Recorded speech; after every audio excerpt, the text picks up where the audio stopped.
Dicen que existen 7 grandes religiones y 5000 sectas.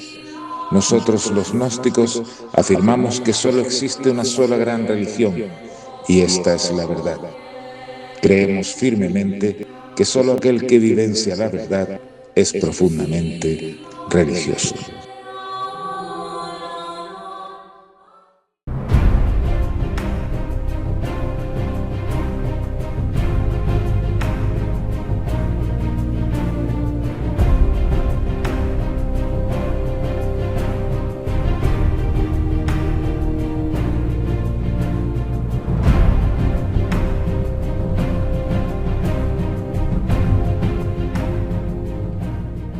El Bhagavad Gita, el libro sagrado del Señor Krishna, dice textualmente lo siguiente: Oh Bharata, toda vez que declina la religión y prevalece la irreligión, me encarno de nuevo para proteger a los buenos, destruir a los malos y establecer la religión.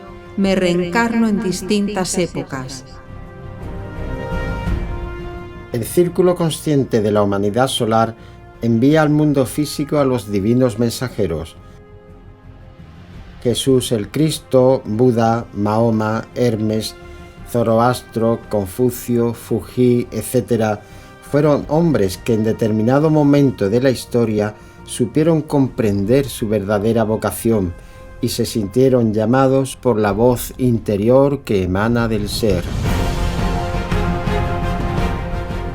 Jesús vino a cubrir una necesidad de su época, viviendo el drama cósmico del Cristo y dando a todos el mensaje para encarnar al ser interior profundo. El paganismo romano había cumplido su misión. El mundo necesitaba algo nuevo. La religión universal necesitaba manifestarse con una nueva forma.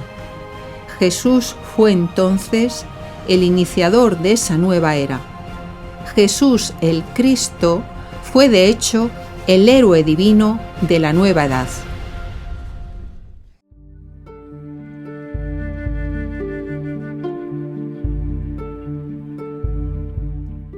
Las diferentes religiones deberían ser el vehículo para que los fieles realicen la religión, el religare del alma con Dios. La gnosis es la sabiduría que las religiones enseñan en sus inicios para cumplir este objetivo del religare. Más tarde predomina el factor humano con sus ambiciones, conveniencias sociales y políticas, proselitismo, etc., y las instituciones religiosas desvirtúan el mensaje, adaptándolo a sus intereses.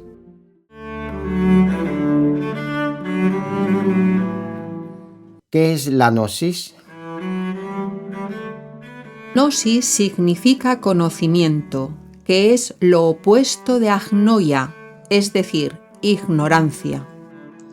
Si nos referimos al vocablo gnosis, como se utilizaba en los antiguos textos helenísticos, esta palabra se refería al conocimiento de Dios y sus profundidades, o a los secretos divinos. En esos textos, el adjetivo gnósticos equivalía a conocedor, iniciado. La gnosis es un funcionalismo muy natural de la conciencia.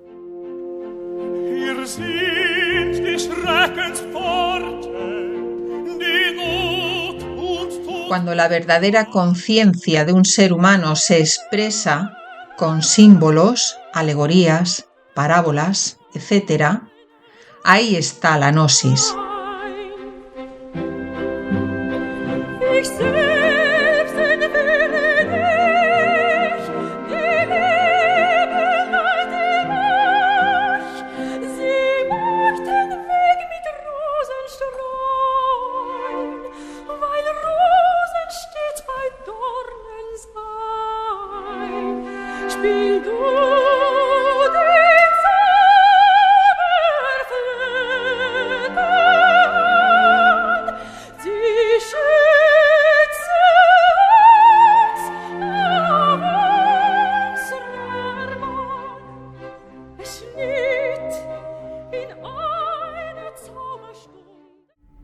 ¿Podemos vivir la experiencia gnóstica? Solo la conciencia puede oír, ver y comprender la gnosis. Ni la razón ni el intelecto pueden atraparla ni entenderla. Al contrario, la mente subjetiva confunde y tergiversa los mensajes y acciones de la conciencia. Nos dice el maestro Samael: la revelación gnóstica es siempre inmediata, directa, intuitiva. Excluye radicalmente a las operaciones intelectuales de tipo subjetivo y nada tiene que ver con la experiencia y ensamble de datos fundamentalmente sensoriales. La gnosis ofrece una visión única de la existencia, del cosmos y del papel del ser humano en el universo. Siendo la gnosis un conocimiento integral y universal, es cierto que debemos tener en cuenta en cualquier sistema gnóstico sus elementos helenísticos orientales, incluyendo Persia, Mesopotamia, Siria, India, Palestina, Egipto, etc. Nunca deberíamos ignorar a los principios gnósticos perceptibles en los sublimes cultos religiosos de los nahuas, toltecas, aztecas, zapotecas, mayas, chipchas, incas, quechuas, etc. de Indoamérica.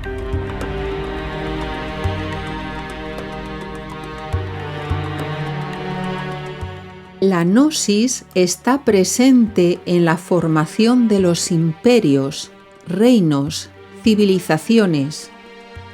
Gobiernan los seres despiertos que conocen y practican los misterios gnósticos, paladines y grandes guerreros forjadores de naciones poderosas.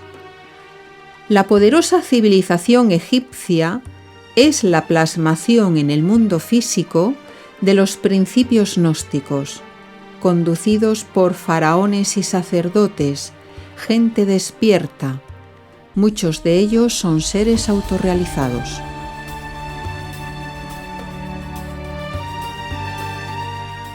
¿Qué es el gnosticismo?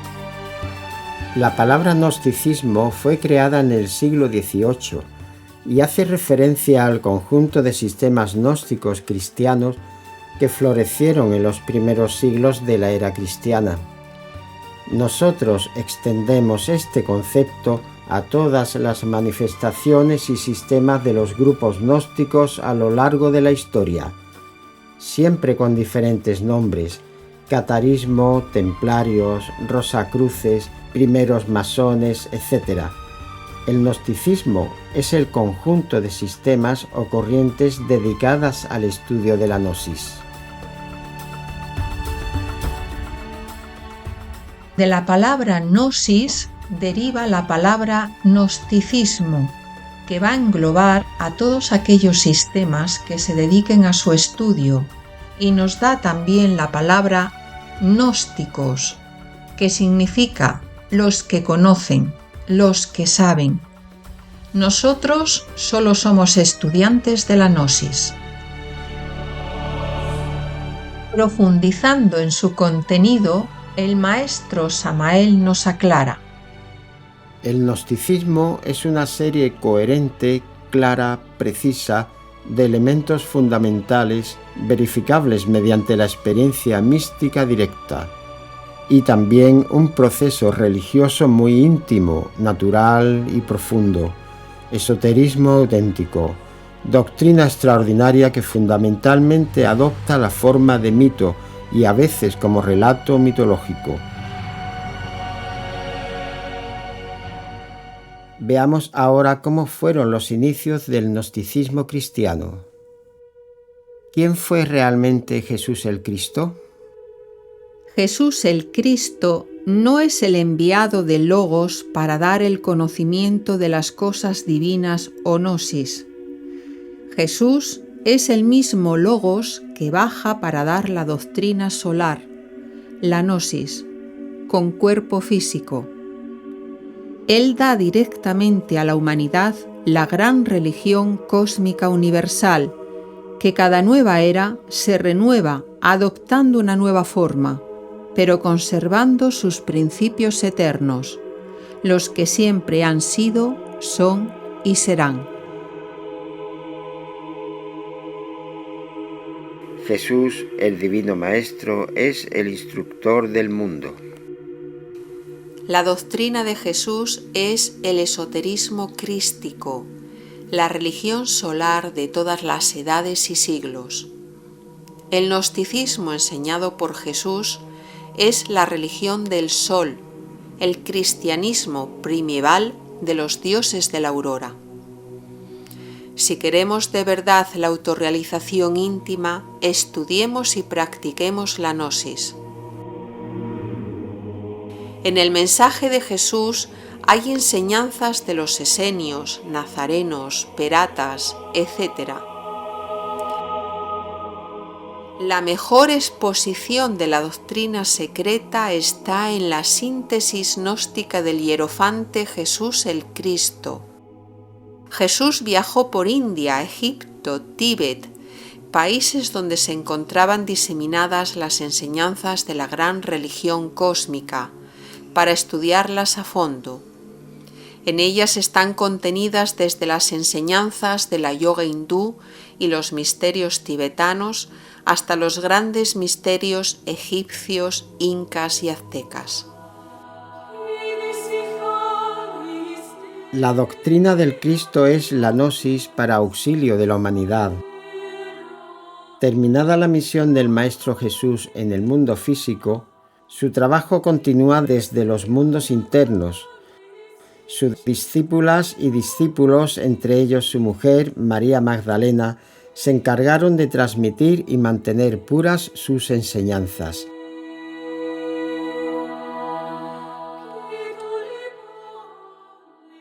La segunda generación, que eran los alumnos de los discípulos, también tenía un gran nivel espiritual y de sabiduría.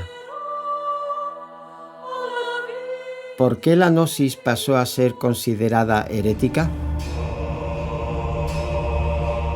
A partir de la tercera generación, y como ocurre en todas las religiones en sus inicios, se pierde la esencia de la gnosis.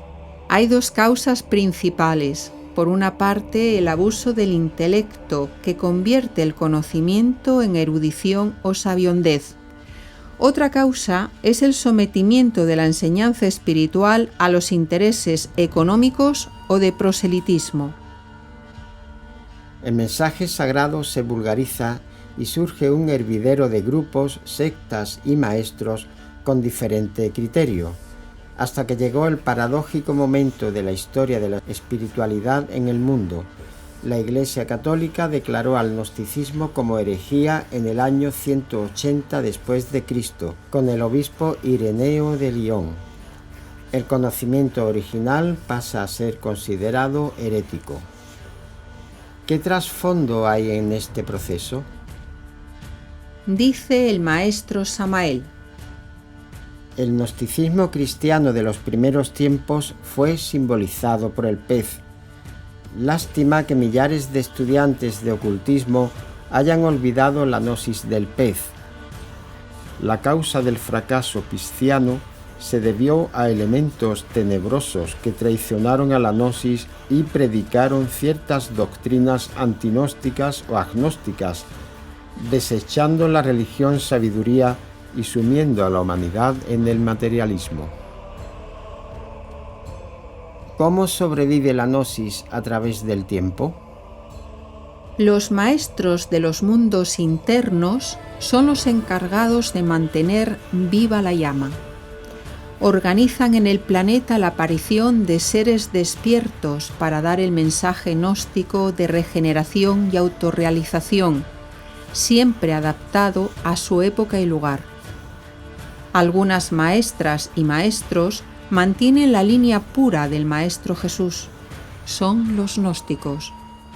Unos trabajan fundando escuelas gnósticas como Valentín el Gnóstico, Carpócrates o Basílides en el siglo II, y los alumbrados en Castilla en el siglo XVI. Otros trabajan en el seno de la Iglesia mayoritaria como San Ambrosio, Prisciliano, San Juan de la Cruz, Teresa de Jesús, Fray Miguel de Molinos, etc. Muchos son encarcelados por sus superiores por dar el verdadero mensaje.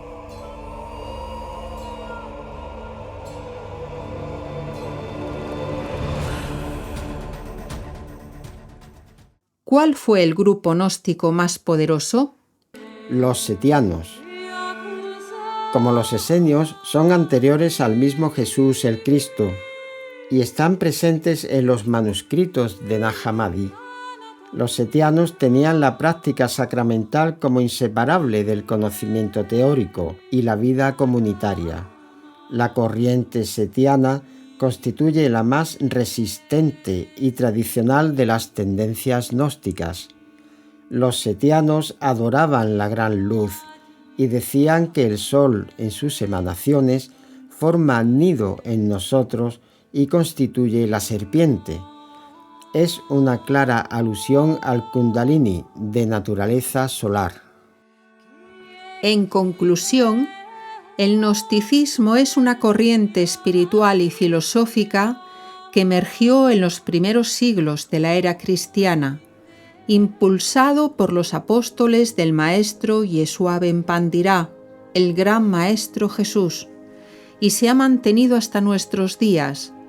La llama de la gnosis se ha mantenido viva, siempre en secreto, hasta que en el año 1950 los maestros de la Logia Blanca decidieron que la gnosis saliera a la luz pública para bien de la humanidad en este fin de ciclo. El encargado fue el avatara de la era de Acuario, el venerable maestro Samael Aún Weor, fundador del gnosticismo contemporáneo.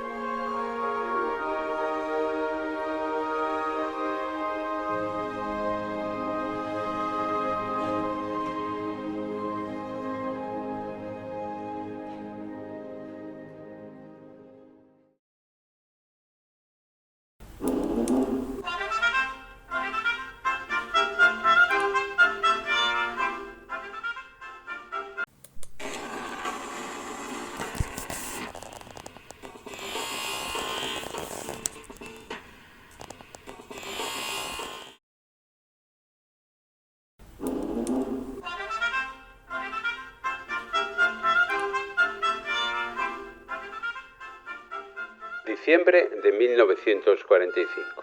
Un importante descubrimiento ha sacudido la actualidad. En una cueva cercana a Nag Hammadi, en el Medio Egipto, han sido descubiertos casualmente unos manuscritos escritos en copto, el último lenguaje usado por los antiguos egipcios. Los manuscritos se han datado en una primera impresión entre los siglos III y IV de nuestra era. Lo revolucionario de este hallazgo es que son traducciones de originales griegos escritos por los gnósticos. Muhammad Ali al-Samán y unos aldeanos buscan fertilizantes para sus cultivos aquí en esta pequeña población cercana a Nag Hammadi, Egipto. Es un pueblo situado en la ribera del río Nilo. En la antigüedad este lugar era llamado Genobosquión. Precisamente aquí, en el año 320, San Pacomio fundó uno de los primeros monasterios cristianos. Al-Samán y los aldeanos, escarbando debajo de una enorme piedra, encontraron una antigua jarra de cerámica roja sellada. Al abrirla, hallaron dentro unos 13 códices cuidadosamente encuadernados. Estos valiosos códices están siendo estudiados con entusiasmo. Han salido de una cápsula del tiempo, ahora que recién terminó la Segunda Guerra Mundial. Están llamados a ordenar ese confuso mapa del cristianismo de los primeros siglos, donde los grupos gnósticos han sido considerados históricamente como herejes y desviados de las enseñanzas de Jesús. Sin duda, este lugar pasará a la historia por este descubrimiento. Estos códices están llamados a transformar el mundo de la espiritualidad y la filosofía. ¿Por qué? Porque contienen las palabras de los grupos y sabios gnósticos. Esto es información de primera mano, no una información interesada vertida por grupos mayoritarios. Ahora sabremos la verdad. Como dijo un sabio, el mayor amigo de la verdad es el tiempo. Y aquí han transcurrido más de 1600 años. Especial informativo: el descubrimiento de los códices de Nag Hammadi. Los expertos han sabido que Nag Hammadi, situado en el Alto Egipto, por el año 367, había un gran movimiento cenobítico y monacal, con oratorios y monasterios. Los monjes del lugar copiaron unos 45 escritos religiosos en una docena de códices, incluidos los evangelios gnósticos de Tomás, Felipe y Valentín. Esos fueron cuidadosamente guardados en un recipiente sellado y escondidos en unas grutas próximas, donde permanecieron ocultos durante casi 1600 años. Más de 1100 páginas de pura filosofía y psicología gnósticas. Hasta ahora se consideraban herejes a los grupos gnósticos. Se les acusaba de manipular el mensaje inicial cristiano de Jesús de Nazaret. Con este descubrimiento se abre la puerta a la reivindicación del gnosticismo como un sistema ético, psicológico y práctico para el ser humano. En una primera impresión nos parece ver que ahora los académicos, teólogos y buscadores espirituales tienen una fuente fiable de cómo pensaban y actuaban los primeros cristianos, los más cercanos a Jesús. Tenemos en nuestro estudio a un especialista en cristianismo primitivo, gnosticismo, arqueología cristiana primitiva, además de otros temas de la espiritualidad. Empezaría preguntándole qué cambios se van a producir a partir del descubrimiento de estos códices gnósticos ocultos durante tantos siglos. El descubrimiento de la biblioteca de Nag Hammadi supone una revisión profunda del modo de valorar el cristianismo de los primeros siglos y un conocimiento directo del gnosticismo, que es la gnosis del cristianismo primitivo. Sabemos que el gnosticismo dominó el pensamiento filosófico y religioso en las cuencas del Mediterráneo en los 3 primeros siglos de nuestra era. También en esa época estaba extendida la religión mitraica, el culto al dios Mitra. ¿Qué supone la gnosis y el gnosticismo en los primeros siglos del cristianismo? Supuso una verdadera revolución, pues la gnosis es un conocimiento del corazón, en contraposición a un conocimiento puramente intelectual o basado en la fe dogmática. El conocimiento del corazón no significa una visión sentimental de la vida, sino más bien la experiencia de lo divino en el interior del ser humano y una comprensión intuitiva de la vida. Me impresiona la gnosis como conocimiento interno y transformador que coincide con las enseñanzas de Jesús. Existe un manuscrito, el Pisi Sofía, que aunque no se descubrió en Nag Hammadi, se asocia con esos códices descubiertos aquí. Está considerado como manuscrito gnóstico y precisamente recoge las enseñanzas de Jesús a los apóstoles después de su resurrección durante 11 años.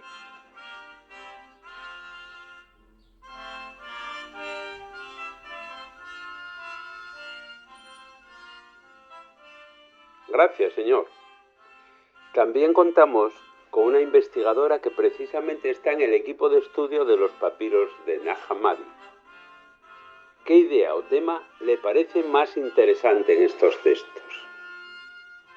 La divinidad, Dios, que ellos consideran que está en el interior del ser humano y por lo tanto no se necesita de ningún intérprete para conectar con este Dios. Le cito como ejemplo una frase del Evangelio de Tomás en el Códice 2 de Nag Hammadi. Si sacas lo que está dentro de ti, lo que saques te salvará. Si no sacas lo que está dentro de ti, lo que no saques te destruirá. Esto constata con la visión de un Dios trascendente y lejano. También me parece significativo que en algunos textos gnósticos hay un más prominente de lo femenino en el ámbito divino. Por ejemplo, se habla de una Sofía, sabiduría divina. Se presentan figuras femeninas importantes como María Magdalena, con una relación cercana de entendimiento profundo con Jesús. Magníficas revelaciones. Vamos percibiendo las profundas diferencias entre este cristianismo presente en los códices y el cristianismo que se nos ha transmitido tradicionalmente.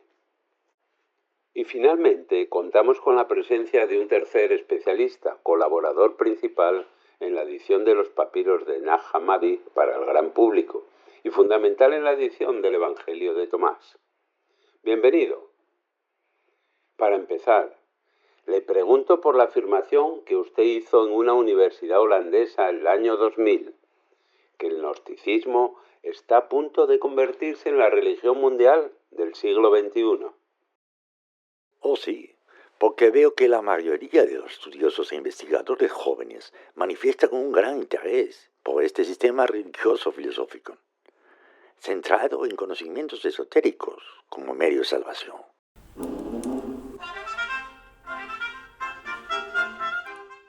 ¿Ha observado usted similitudes del gnosticismo con otras religiones o filosofías? Sí, sin duda.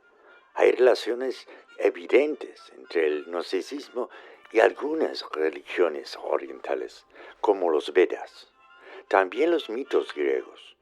Pero lo que más me llama la atención es la conexión entre la gnosis y las tradiciones místicas judías, viendo en algunos textos gnósticos ecos de la sabiduría hebrea y una búsqueda similar de un conocimiento profundo de lo divino.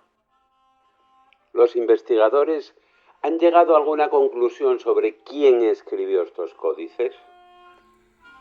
Sí, hasta ahora estaba como cierta la hipótesis de los monjes de San Pacomio, como los que escribieron esos manuscritos. Pero hay evidencias, después de estudiar ciertas anotaciones en la tapa de los códices, de que en realidad fueron manuscritos por una comunidad ascética gnóstica de mujeres y varones asentada por la zona de Kennebergskjön, donde se halla Nag Hammadi. Este grupo estaría comunicado con otras pequeñas comunidades iniciáticas radicadas en la zona de Alejandría y el Cairo. Muy bien. Finalmente, agradecemos vuestras palabras y sobre todo vuestra honesta investigación. Esperamos vernos más adelante para profundizar en estos revolucionarios textos. Gracias.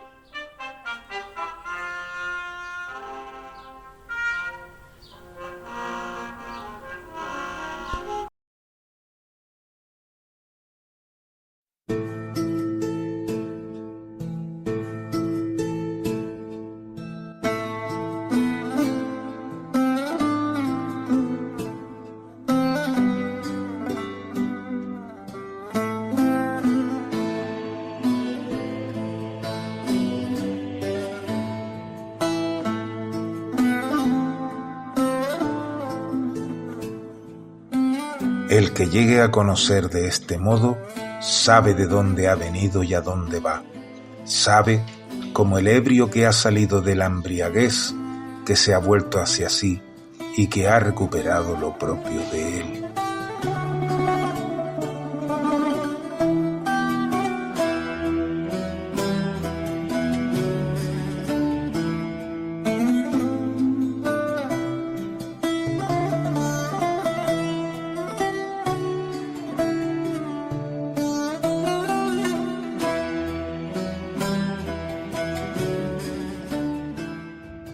En la naturaleza de la gnosis, el Salvador dijo: Hermano Tomás, mientras tienes tiempo en el mundo, escúchame, que voy a revelarte cosas sobre las que has discurrido en tu mente.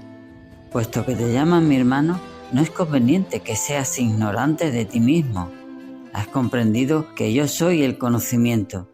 Mientras andas conmigo, aunque eres ignorante, has llegado a conocer, y te llamarán el que se ha conocido a sí mismo.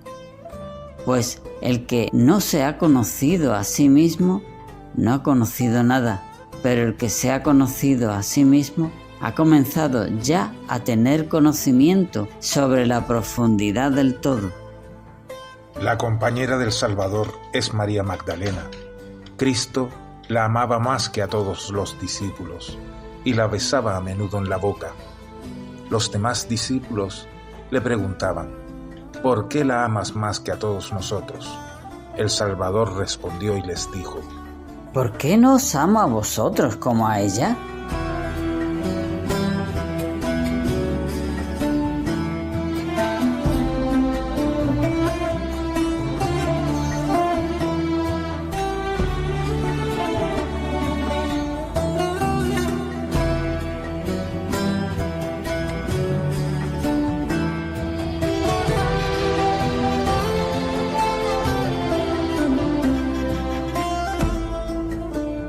Este gran nombre tuyo me preside, perfecto autoengendrado, que no estás fuera de mí, yo te veo, oh tú que eres invisible para cualquiera.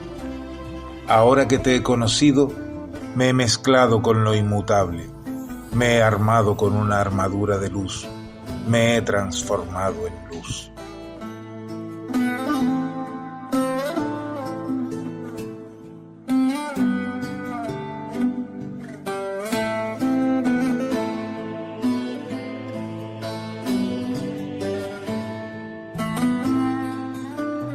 Porque la palabra se parece a un grano de trigo.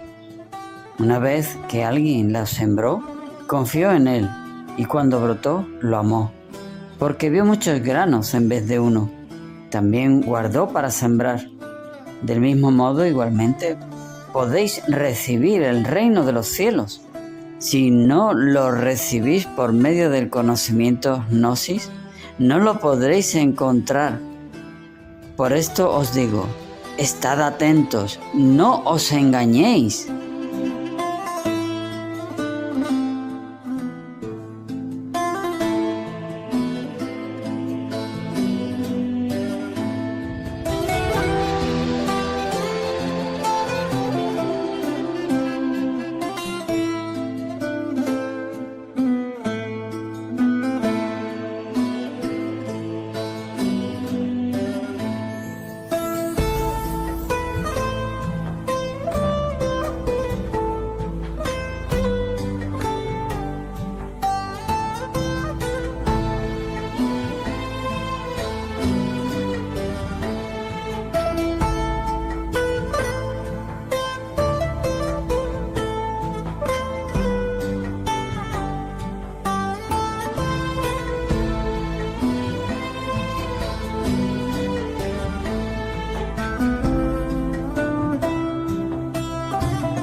Padre mío, perdónalos, porque no saben lo que hacen.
Habiendo pues resucitado Jesús por la mañana, el primer día de la semana, apareció primeramente a María Magdalena. Yendo ella, lo hizo saber a los que habían estado con él, que estaban tristes y llorando. Marcos 16, 9-10. María Magdalena pide y recibe permiso para hablar. María, bendita eres, a quien perfeccioné en todos los misterios de lo alto. Habla abiertamente, porque tu corazón es elevado al reino de los cielos, más que todos tus semejantes. El papel que jugó María Magdalena en el cristianismo gnóstico primitivo fue representar el concepto de lo divino femenino y el de pareja de Jesús, como modelo de los que recorren el camino del matrimonio perfecto, un conocimiento que posteriormente sería ocultado en leyendas y reliquias como el Santo Grial.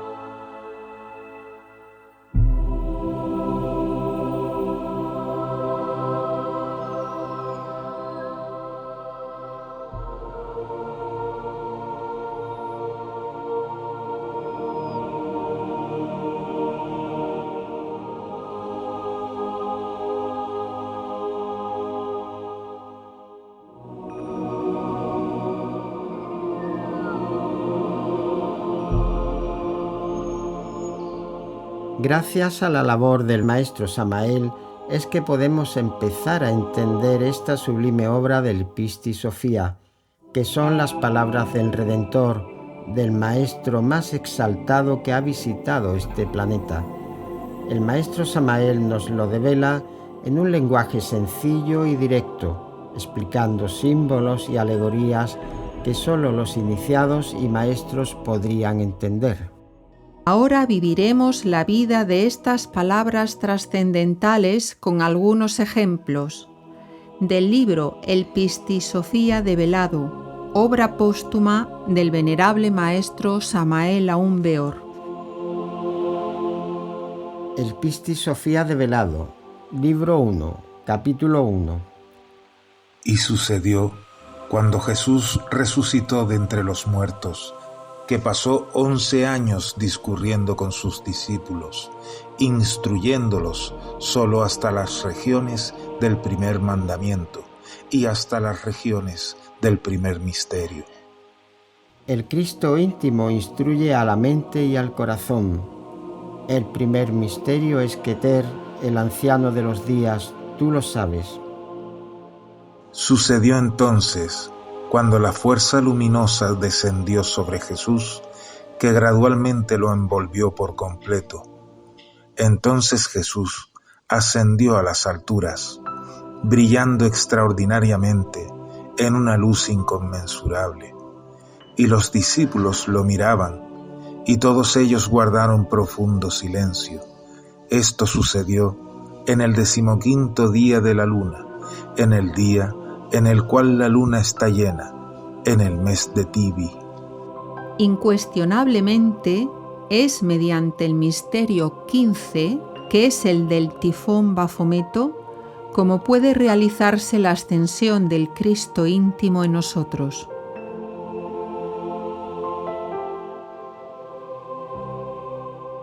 Sucedió entonces que, cuando Jesús alcanzó el cielo, 3 horas después, todos los poderes del cielo entraron en agitación y se pusieron en movimiento unos contra otros.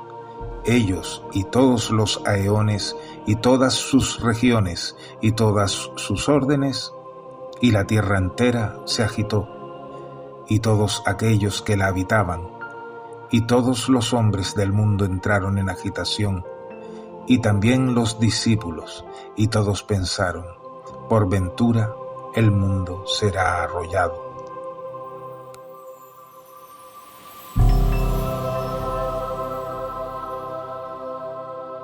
Ciertamente, la ascensión del Cristo en nosotros resulta clara mediante las 3 fuerzas, positiva, negativa y neutra, sabiamente combinadas en la fragua encendida de Vulcano, origina la transformación humana, la ascensión del Cristo en nosotros. El Cristo Salvador íntimo, el Cristo que salió victorioso a la hora de la tentación, el Cristo que expulsó a los mercaderes del templo interior, a los diversos agregados psíquicos que personifican nuestros defectos psicológicos. Cristo íntimo debe salvarnos, pero salvarnos desde adentro, a todos nosotros, quienes aguardan la venida de Jesús de Nazaret para un remoto futuro. Están equivocados. El Cristo debe venir ahora desde adentro. La segunda venida del Señor es desde adentro, desde el fondo mismo de la conciencia.